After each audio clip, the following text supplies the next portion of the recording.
Today's episode with Thiago Eva. Sou o Thiago Eva, diretor de cinema e supervisor de efeitos também. Tenho quase 30 anos de profissão. Foram mais de 10, 12 anos aí dentro do mercado de efeitos para depois eu migrar e começar a ter a minha trajetória como diretor. Mas, porra, eu tenho curiosidade muito grande de um dia ter um papo com o Fernando Meirelles, cara. E ele é um cara que eu admiro pra caramba, então se fosse pra ter, além de tudo, um cara que você gosta do trabalho, mas o papo eu iria nele. Mesmo dentro do audiovisual, eu pelo menos na minha formação, assim, de construção de trabalho, cara, eu vejo que eu busco referências de todos os lugares, assim. Então, eu vejo muito com meus filhos.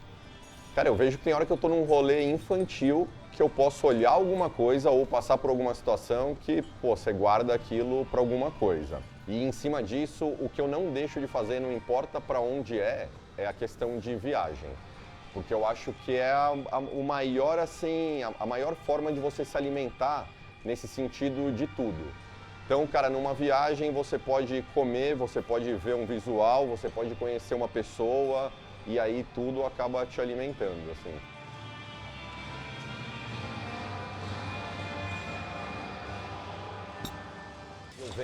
Eu tenho uma formação dentro do audiovisual que ela é da pós-produção. Eu entrei no mercado, né, eu cursava faculdade de propaganda e marketing e eu entrei no mercado na Casa Blanca, que na época era uma grande pós-produtora e diferente de hoje em dia a gente não tinha um acesso tão prático assim, né, de edição, de composição, de 3D. Depois da minha trajetória em pós-produção, que foram mais de 10 anos, eu já fazia o trabalho de supervisão de efeitos, eu fui convidado por diretores amigos meus que eu fazia o trabalho de supervisão de efeitos para começar a dirigir. Então hoje em dia eu acho que muito do meu trabalho, das minhas características, estão relacionadas principalmente à linguagem visual. Se você pega o meu repertório, é difícil eu ter um filme que ele é de câmera parada, num fundo neutro e de uma construção de texto, de uma troca direta. E a pós-produção acaba sendo também outra ferramenta que eu uso muito. E não só no efeito visual, quando a gente está tratando de um efeito de pós-produção, mas muito do que eu consigo trazer assim nas escolhas de desenho de produção. Eu posso fazer isso dessa forma ou dessa forma. Então acho que esses são os meus dois principais skills.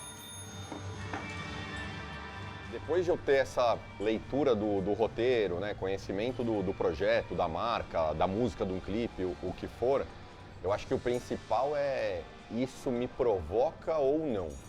Por isso que eu até falei para vocês que eu sou um diretor que giro, né, no conteúdo, na publicidade, no videoclipe, porque eu não me provoco pelo tamanho do que aquilo representa. Eu me provoco se aquilo me interessa e se aquilo me dá o tesão de realizar.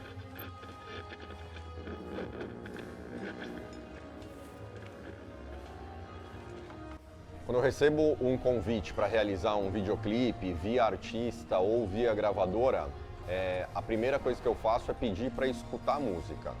Primeira coisa. Metade, eu acho que das produções, ou até um pouco mais da metade, já tem algum desejo, alguma coisa relacionada do artista que ele está linkando com a criação da própria música.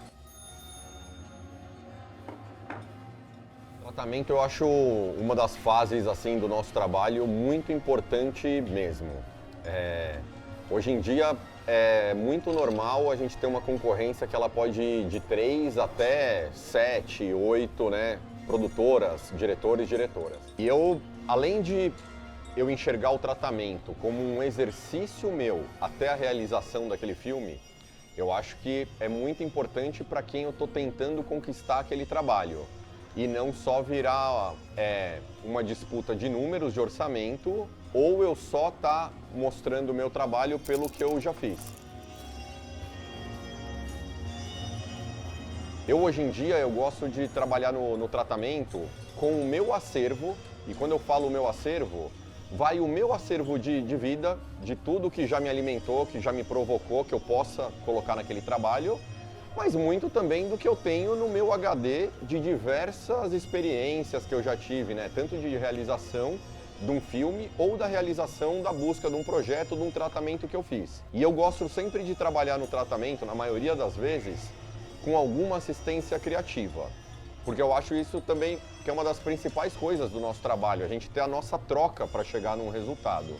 E aí tem vezes que eu tenho uma pessoa que me ajuda na pesquisa, né? Até pelas inúmeras possibilidades que a gente tem de busca de material, e tem outras que a gente também trabalha com design para ficar mais focado, né, na formatação daquele tratamento, e eu e uma outra pessoa, né, nos alimentando ali, separando, selecionando o material. Dentro de um tratamento, se eu tenho a possibilidade, além de eu detalhar, né, cada parte daquele projeto, eu tento fazer um vídeo mood barra um monstro. Porque tem horas que a gente vê as referências soltas e elas estão muito relacionadas a onde ela acontece dentro do filme, qual é a duração daquele filme e qual é a dinâmica, principalmente de edição, que a gente vai conseguir contar naquela história. Depois que eu entendi o roteiro, eu gosto de fazer primeiro um exercício de como eu vou apresentar aquele roteiro, qual é a devolução daquele roteiro. E por que eu acho isso importante? Porque tem horas que eu não estou falando ainda da linguagem visual, de como eu vou decupar, de como eu vou contar aquilo.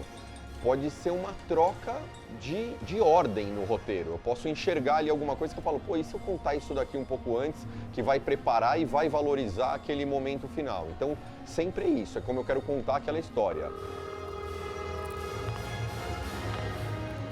Eu acho que dentro da publicidade, quando a gente recebe a oportunidade de um roteiro para realizar aquele filme, não tem formato, não tem regra, é muito job por job. Tem vezes que a gente recebe um roteiro de uma agência, super bem detalhado, com referência de decupagem, de fotografia, de proposta estética. E tem horas que a gente recebe o texto cru para poder devolver todo o visual, né, a linguagem visual daquilo. E as duas formas são interessantes. Uma referência sempre ela é uma extensão de uma ideia, mas quando você usa ela, não da forma óbvia, né? Porque quando a gente tem um roteiro e eu consigo só ilustrar aquilo de uma forma óbvia, então essa cena vai ser contada dessa forma. Essa decupagem de uma conversa vai ser o plano e o contraplano. Eu acho legal e sempre me provoca quando a gente consegue dar uma quebrada mesmo. Então eu posso estar usando, sei lá, cara, uma referência de fotografia, mas que ela vai estar mais relacionada a uma linguagem visual que eu mudei ali um pedaço do roteiro e ela entrega algo mais. Cara, eu gosto de tudo, da pré, do set e da pós, mas eu acho que a pré ela é o principal do nosso trabalho. Primeiro porque é a nossa preparação completa de todo o nosso time para chegar, né, no dia do set e ao dia do jogo a gente realizar aquilo da melhor forma. Tanto que quando eu tenho um projeto aprovado, o meu tratamento ele continua vivo dentro da equipe. Porque na hora que a gente for visitar a locação, na hora que a gente for desenhar o filme, decupar e preparar todo o material para PPM, ele já foi uma primeira fase ali do que eu estava imaginando. E quando a gente chega no set, eu pelo menos busco ter a melhor condução e harmonia do set, porque o set é o dia do jogo. Não existe, não deu certo, não consegui fazer, ficou mais ou menos, vamos voltar amanhã. Não existe, é o dia do jogo. Então quanto mais toda a equipe está preparada, está tendo o conhecimento do que a gente vai realizar, ele vai dar uma garantia para nós até a entrega final.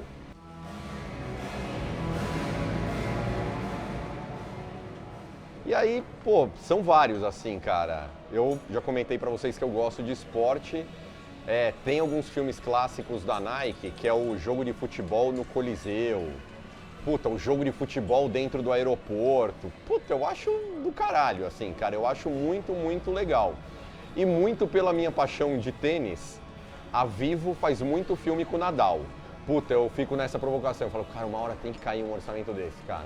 Eu tenho que juntar isso, cara. Eu tenho que conhecer esse cara, eu tenho que filmar com ele. É relacionado ao tênis, então tem um pouco dessa pegada aí.